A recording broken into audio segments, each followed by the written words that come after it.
मैं हूं योगेंद्र, आप देख रहे हैं खास खबर। खास खबर में हम बात करेंगे सियासी संग्राम की। बात राजस्थान की टिकटों की माथापच्ची पहले प्रदेश स्तर पर, उसके बाद अब दिल्ली पर सबकी निगाहें टिकी हुई हैं। बैठकों के दौर हैं और अब ये लग रहा है कि बीजेपी ने एक लिस्ट जारी कर दी, दूसरी लिस्ट कब आएगी? क्या कांग्रेस की लिस्ट देख करके आएगी या फिर दूध का जला छाछ को भी फूंक मार मार के पीता है? वही स्थिति दिखाई दे रही है। अपना अपना अंदाज है, डेमोक्रेसी है, लेकिन बड़ी बात यह है कि दिल्ली से अब पिटारे से निकलेगा क्या? अब टिकटों के लिए दिल्ली दरबार पे ही सबकी निगाहें टिकी हुई है। तो चलिए हम चर्चा करेंगे। हमारे साथ 3 वरिष्ठ पत्रकार जुड़े हुए हैं जो सियासत के इस दौर में टिकटों के लिए हर बार बैठकें होती हैं राजधानी जयपुर में, लेकिन फिर निगाहें चली जाती हैं सीधी देश की राजधानी दिल्ली पर, और वही हो रहा है एक बार फिर। हमारे साथ ओम सैनी साहब हैं, उमेंद्र दादी साहब हैं और दिल्ली से प्रमोद वशिष्ठ साहब हमारे साथ जुड़े हैं। प्रमोद जी, आपके पास आना चाहूंगा। दिल्ली दरबार में इस वक्त खिचड़ी पक रही है, चाहे बीजेपी की हो चाहे कांग्रेस की हो। क्या लगता है आपको कि अब बिल्कुल नजदीक पहुंच चुकी है ये कड़ी और जल्दी से इस पिटारे से कुछ निकल सकता है या थोड़ा सा और वेट करना पड़ेगा? देखो, उनकी कड़ी तो बहुत नजदीक पहुंच चुकी है, इसमें कोई दोहराए नहीं, लेकिन बहुत ही जबरदस्त इस बार टिकटों को लेकर संग्राम यहाँ हो रहा है। तो दोनों पार्टियों को भीतरी घात का डर बड़ा सता रहा है। अभी एक नई चीज कांग्रेस में आई कि ऐसा सुना है कि एक बड़े वरिष्ठ लीडर ने जयपुर से राजस्थान के बड़े वरिष्ठ लीडर ने 23 लीडरों की सूची सौंप दी है खड़गे जी और राहुल जी को कि इन लीडरों की भी जिम्मेदारी तय हो कि अपने क्षेत्र के साथ साथ आसपास की भी जो 5-10 सीट बड़े बड़े पद लेकर जो ये बैठे हैं, इनकी भी जिम्मेदारी तय होनी चाहिए कि क्षेत्र के साथ आसपास की सीटों को जिताएं। और ये टिकट मांगे इनको दो, हमको कोई इनका इसमें आपत्ति नहीं है, इनके कहे अनुसार टिकट दो, लेकिन इनकी जिम्मेदारी के साथ ये लें कि हम जिता के सीट लाएंगे। और वाकई ये बात में बड़ा दम है, क्योंकि काफी लीडर ऐसे हैं जिनके 2-2, 3-3 बार हारी हुई है कांग्रेस। अब ये नाम लेने की यहाँ जरूरत, दादा आप समझदार खुद हैं। तो ये एक बड़ा पासा फेंका है कि भाई सरकार ने तो बड़ी बड़ी योजनाएं, एक अच्छा जाजम कारपेट मखमली बिछा के तैयार किया है, लेकिन अब ये अपने क्षेत्रों में योजनाओं का प्रचारित प्रसारित करके किस तरह से वहां सीट जिता के लाएं, जब कई बार 2-3, 3-3, 4-4 सीट बार कांग्रेस हारी हुई है, वो इनकी जिम्मेदारी निश्चित रूप से तय होनी चाहिए। भारतीय जनता पार्टी की सुन रहे हैं कि शायद आज छोटी लिस्ट आ सकती है, लेकिन ये जो एकदम से बवाल चला था कि 2 महीना पहले ये एकदम से लिस्ट जारी करके, इसमें बड़ी रुकावट है। ऐसा लग रहा है कि 6 अक्टूबर तक भी कुछ सीटों पर नाम आ सकते हैं। लास्ट जो नाम 6 नवंबर 6 नवंबर तक नामांकन का जो आखिरी दिन रहेगा, आखिरी दिन भी ये इस चीजों को आ सकती है। ऐसी यहाँ बड़ी है कवायद जो जबरदस्त रूप से चल रही है। हालांकि आज भी बड़ी मशक्कत हुई है और एक पैनल पर एक नाम तो आ चुके।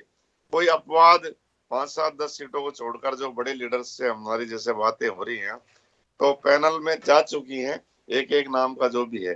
कांग्रेस की तो निश्चित रूप से बोल ही दिया, खड़गे जी ने बोल दिया, रणदाना जी ने बोल दिया, कल शायद निश्चित रूप से आई जाएगी लिस्ट और बड़ी मेगा आएगी, शायद 130 सीट भी आ सकती है, कितनी करीब सीटों पर आ सकती है। लेकिन ये जो नई चीजें चली हैं, इससे क्या है, इस पर एक बड़ा मंथन है और वो लीडर्स को पूछा जा रहा है कि आप ये टिकट नाम दिए, आप ये ले रहे हैं कि आपकी जिम्मेदारी रहेगी जिताने की। ये कांग्रेस का तो ये हाल है।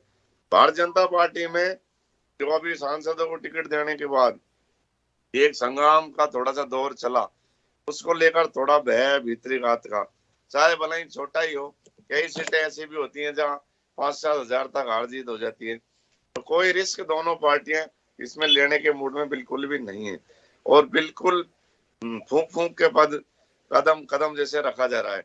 अब एक जैसे अब कांग्रेस की आप बात करो तो कामा सीट को बात करें, वहां बड़ा वो हो रहा है विरोध का, और वहां भारतीय जनता पार्टी का भी विरोध हो रहा है पूरा। अब यहाँ एक चर्चा ये भी आई कि अभी जो इन्होंने बाबूजी बालकनाथ जी को उतारा है वो गुजर सीट है, तो किसी ने ये भी सजेशन दिया है बड़े लीडर ने कि क्यों ना रमा पायलट जी को तिजारा गुजर है वहां से लड़ाया जाए क्षेत्र को। अब ये एक दूसरे को हटाने का खेल बड़ा चल रहा है। कि अगर आपने इतना दम है तो आप जिता के लाओ। अब वो उसके परिवार की जब आ जाएंगे तो बानसूर भी जीती, फिर बानसूर में भी मान लो उल्टे पुल्टे आने की कोशिश करी तो तिजारा भी पास है।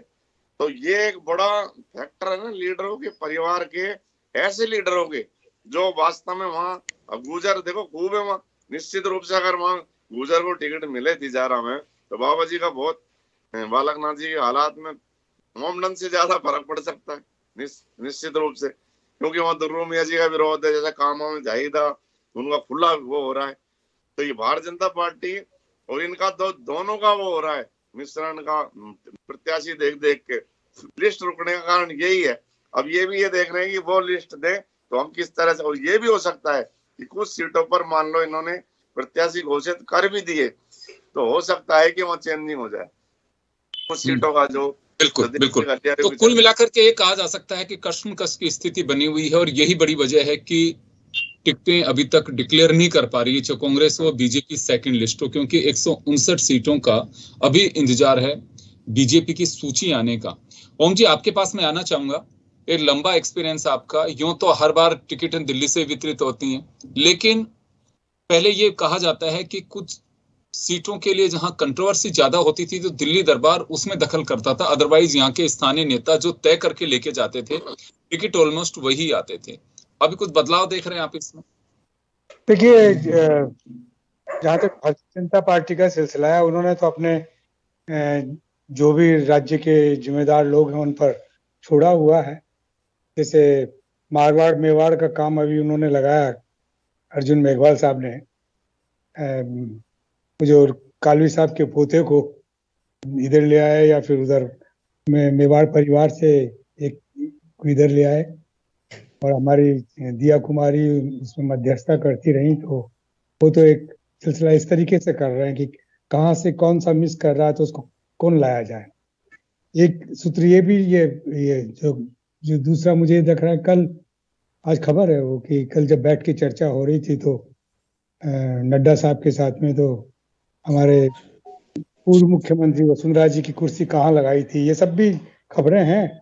ये खबरें अपने आप में बता रही है कि जितना सहज हम समझते हैं कि सब कुछ ठीक हो गया, बड़ा मुश्किल काम लग रहा है। बिल्कुल यही बात, जैसे बड़े लीडर की बात का जैसे सिलसिला है उसमें बिल्कुल सही फरमाया। वो क्या कहना चाहते हैं कि आप टिकट तो ले लीजिए लेकिन आप जीत की गारंटी लीजिए ना। आप जीतने की गारंटी नहीं ले और टिकट लेके, पहले भी मुझे ऐसा लगता था कि करीब 40 के करीब टिकट्स ऐसे दिए थे पिछले बार चुनाव में, जिनमें से लौट के बहुत कम लोग आए, और वो प्रदेश कांग्रेस का दबाव था जिसकी वजह से वो टिकट दिए थे। तो इस बार उस तरह का दबाव ना हो, क्योंकि अब तो आलाकमान के साथ में भी बैठे हुए हैं, तब चर्चाएं बड़े सलीके से हो रही हैं, तो उसमें फिर रेस्पॉन्सिबिलिटी तो लेनी पड़ेगी, ऐसा कहना है।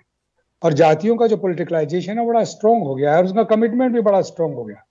वो अपने जिनके साथ में बंधे हुए उनके साथ में बिल्कुल बंधे हुए, वैचारिक रूप से कोई सिलसिला नहीं रहा कि आप भारतीय जनता पार्टी के घोषणा पत्र में या भारतीय जनता पार्टी की राजनीति में विश्वास करते हैं, ये जांचने की जरूरत नहीं है, या कांग्रेस की घोषणा पत्र या उसकी राजनीति में विश्वास करते हैं, ये भी जांचने की जरूरत नहीं है। आप किस ग्रुप के हैं, किसके साथ में, उसी के साथ में नत्थी हैं और उसके मुताबिक हो रहा है।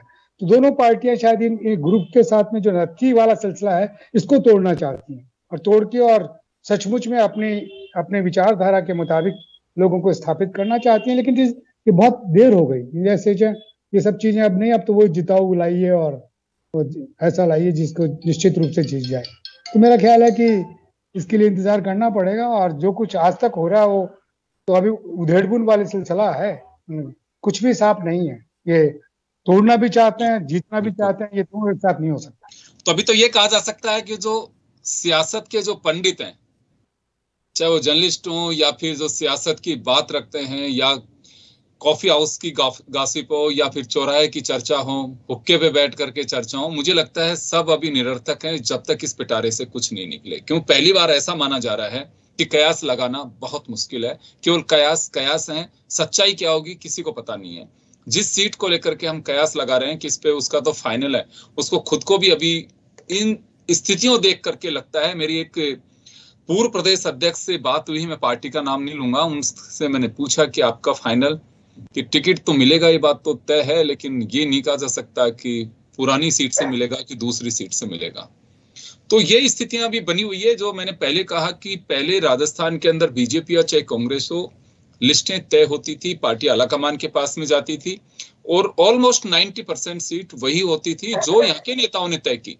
पहली बार ऐसा होगा कि दोनों ही पार्टियों में कुछ भी कहने की स्थिति में सीनियर लीडर्स है नहीं, किसको टिकट मिलेगा नहीं मिलेगा।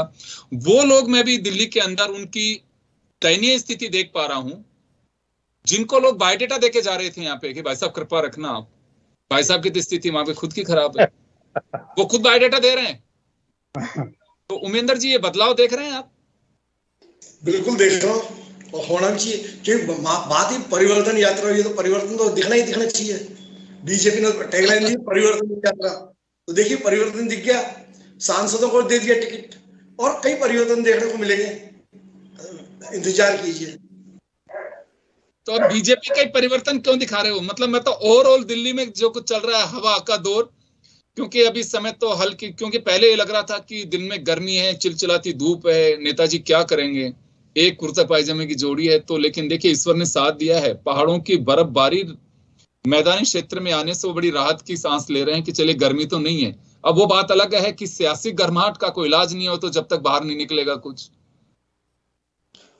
देखिए योगेंद्र जी, हमेशा आपने भी बहुत चुनाव कवर किया, हमने भी चुनाव में बहुत भाग लिया है, तो ये जो कोई मुझे नहीं लग रहा कुछ नया हो रहा है।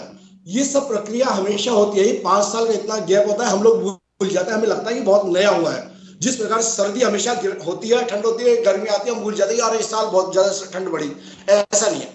मैं आपको ये बताना चाहता हूँ कि भारतीय जनता पार्टी ने जिस प्रकार से टिकटों की पहले 41 टिकटों की घोषणा की, ये कह सकते हैं कि उन्होंने एक शुरुआत की है और उन्होंने भाप लिया कि कहाँ पे किस प्रकार के लोग आ सकते हैं। जैसे अभी मेरे साथ ही कह रहे थे रमा पायलट जी आनी चाहिए, रमा पायलट जी को तो अलवर का मालूम है, अलवर की जनता ने उनके साथ बानसूर में क्या किया था, वो लौट के वापस आ गए थे। तो किसी को भी लिया है, कुछ भी करें, जो बड़े चेहरे हैं जनता भी जानती है कि वो जीतेंगे तो उनके क्षेत्र को लाभ होगा, किसी के आने जाने से हारने जितने कोई मतलब नहीं है। मतलब आज मानिए बालकनाथ जी को चुनाव लड़ाया गया है, तो निश्चित है जो राजनीति एबीसीडी को जानता है वो इस बात को भी जानता होगा एक सांसद को क्यों चुनाव लड़ाया है, क्या फेस बना के चुनाव लड़ाया है, तो जनता सब कुछ जानती है। वजह क्या है? उमेंद्र जी ये मेरी भी बड़ी जिज्ञासा है। मैं चाह रहा था कोई ऐसा उपयुक्त व्यक्ति मिले कि कारण क्या है। आपने कहा कि ये लोगों को समझना चाहिए कि सांसद को क्यों चुनाव लड़ा, क्योंकि अभी तक जो समझ में आ रहा है वो तो ये है कि डैमेज कंट्रोल करने के लिए सीट निकलनी चाहिए, शायद इस वजह से सांसद को टिकट दिया। लेकिन आपका नजरिया क्या कहता है? आपका नजरिया जी, प्रमोद जी कुछ कह रहे हैं। चले एक सवाल प्रमोद जी का भी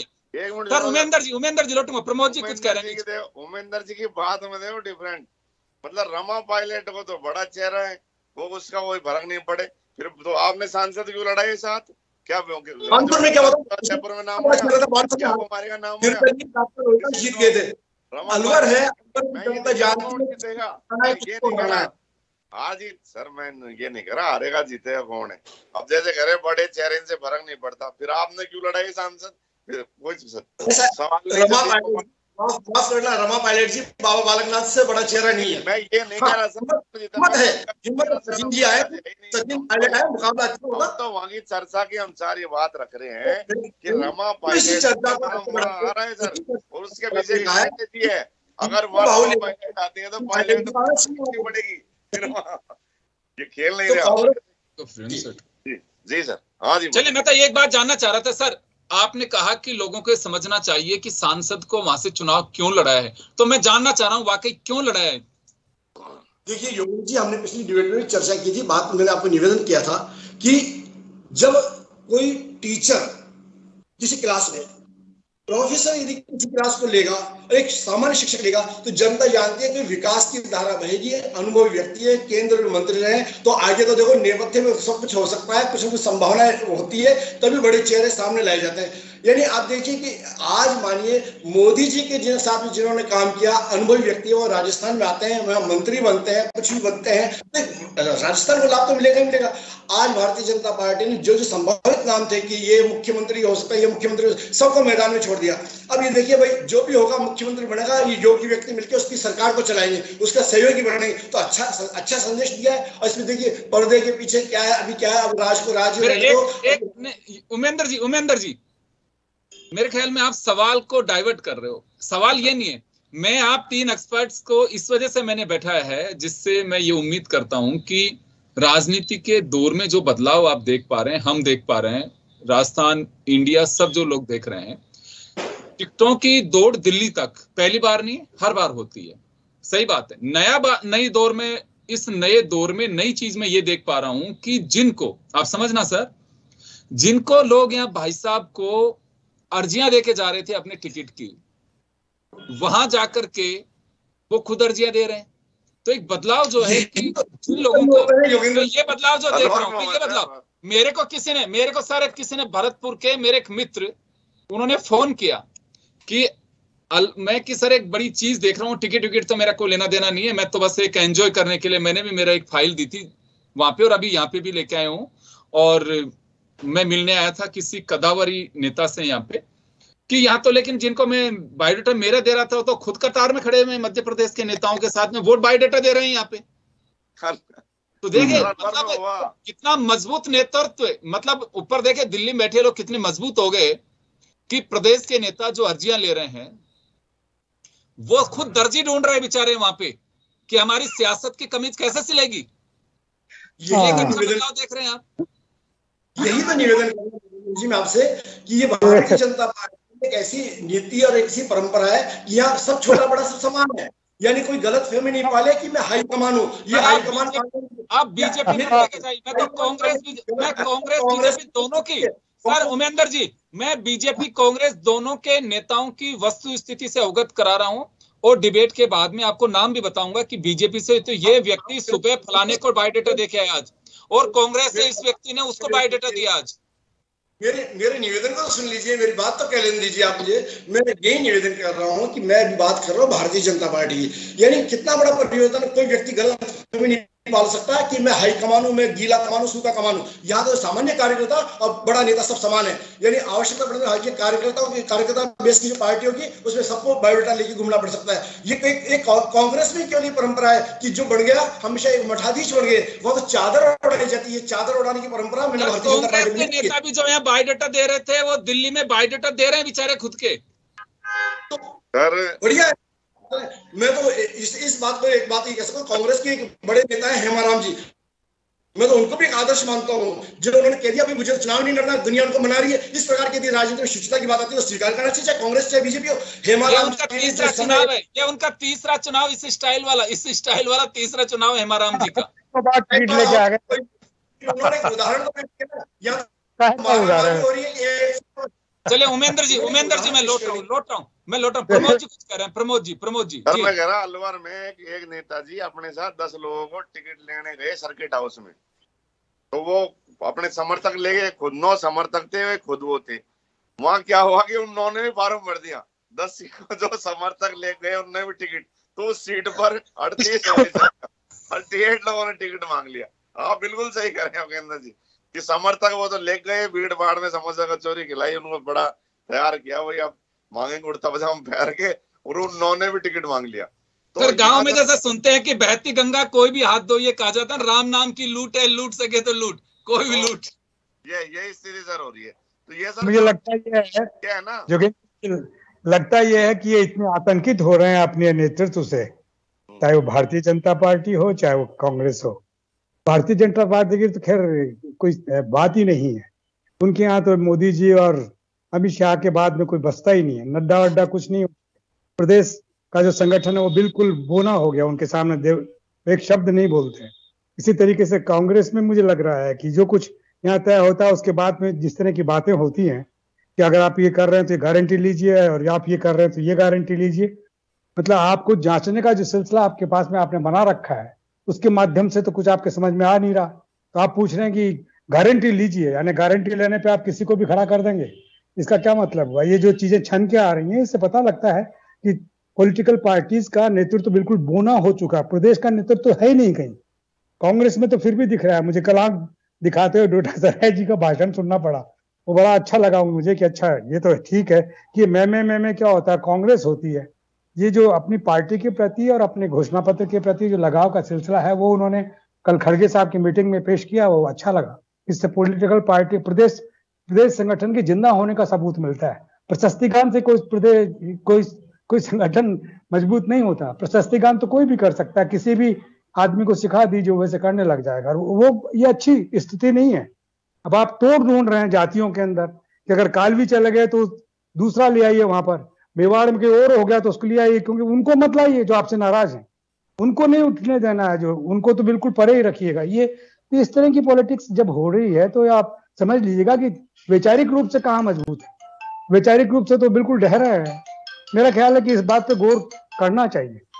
तो इसमें सर दोनों पार्टियों में देखो एक बड़ी अच्छी बात योगेंद्र जी हुई है कि बड़े नेताओं में भय है। अब राजेंद्र राठौड़ जी कह रहे हैं कि मुझे टिकट मिलेगी, कहाँ से मिलेगी पता नहीं, जो अभी आप कह रहे थे। सतीश पूनिया जी भी इस बात को मेरे से मिलेगी या नहीं। और दूसरा मैं आपको बताऊं, जो है ना CWC मेंबर, राष्ट्रीय सचिव, राष्ट्रीय महासचिव जैसे कई स्टेटों के प्रभारी, ऐसे जो लीडर है कांग्रेस के, उनकी बड़ी आफत आई हुई है। यह कांग्रेस की नहीं है, बीजेपी में भी सेम स्थिति है। बीजेपी में भी जबरदस्त सिर्फ अर्जुन मेघवाल जी को ही सारी हो सकता है राजस्थान के बारे में जानकारी हो।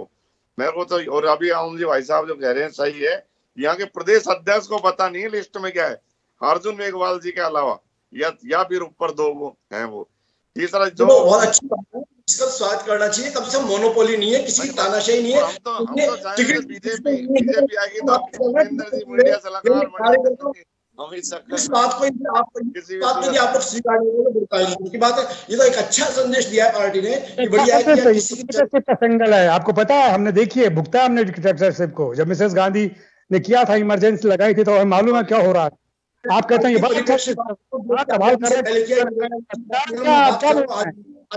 मतलब जिस पार्टी के अंदर आवाज नहीं है, जिसकी प्रधानमंत्री के सामने, अमित शाह के सामने संगठन बोना हो जाता है, आप कहते हैं बहुत अच्छा हो रहा है। क्या कह रहे हैं आप? ये पार्टी बनी थी बदलाव के लिए।